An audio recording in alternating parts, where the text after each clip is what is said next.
mga boss, at welcome back po dito sa ating YouTube channel. Sa video ito ay meron na po akong isi-share po sa inyo itong na-experience ko po ito sa nailagay po dito sa gulong ng aking service na motorsiklo.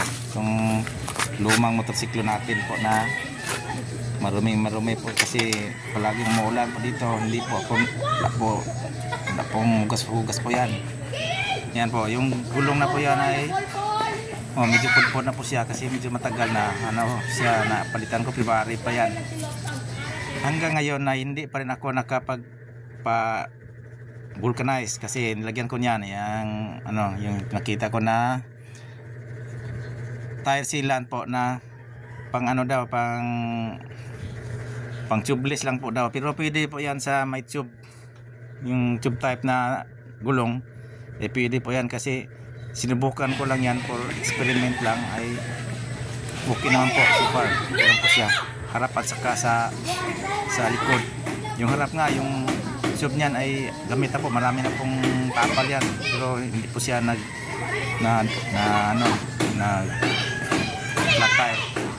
Yung gulong sa likod ay yan, malapit na pong mapudpud yan, wala nang, kasi pag bago yan ay yung linya sa gitna ay malalim, karing lalim nun sa gilid.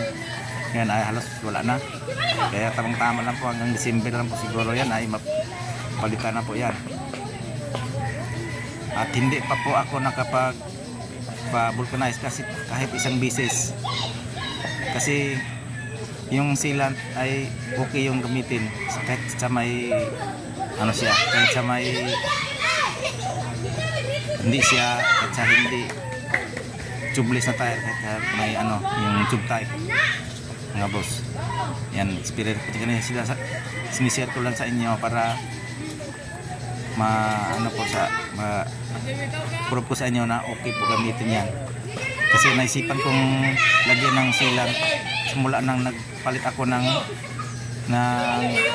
aluminum na rin, kasi ayaw ko kasing palaging inukit doon sa vulcanizing shop kasi baka matutupi yung rim, kasi pinapalitan ko ng aluminum yung pati yung sa harap saka sa likod, kasi yung stock niya ay nasira na kinain na ng kalawang, kaya yan, pinapalitan ko ng aluminum na rim at saka stainless na spoke.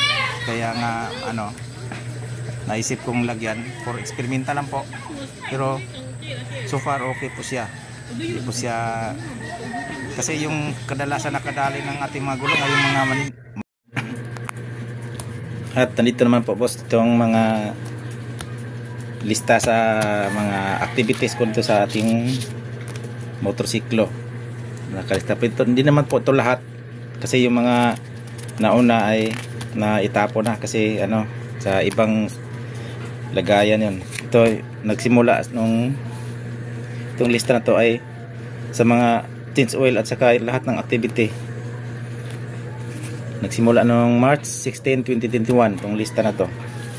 Yan, replace shock, suspension, yan, rear nga na suspension. Yan. Tapos lahat ng mga change oil, replace ng battery, ganyan. Nandito lahat ng mga detalye. Tapos tingnan natin kung kailan i-replace yung mga gulong kasi sabay yun, yung gulong sa harap at saka sa likod, pati na yung kanyang rim at saka yung mga spoke bago po yun. Dito nakalista po yun. Yan, last oil November 18, 2024. Yan, February 17, 2025 change oil. Medyo mahaba-haba yung nakaligtaan ko yung change oil nito, na mahaba-haba yung pagitan. Yan,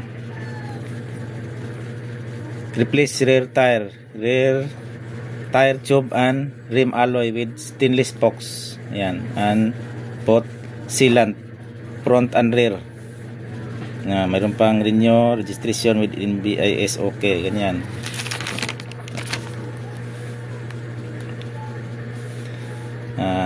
Ayan, February 17, 2025. Tapos na ano pa, meron na siyang maraming change oil na nangyayari.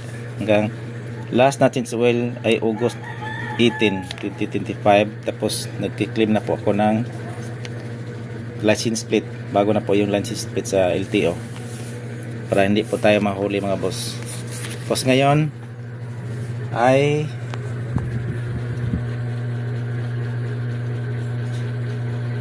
October 3, 2025 na ngayon. Yung pinakita ko sa inyo na yung kanina yung gulong na malapit na pong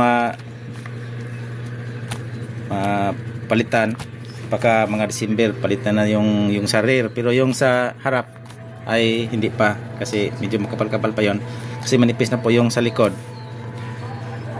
Sa katunayan po, hindi pa po ako nakapag-vulcanize kahit isang beses mula nang napalitan ko po ng gulong kasi nilagyan ko ng sealant, ng tire sealant na sabi nila pang ano lang, pang tubeless lang.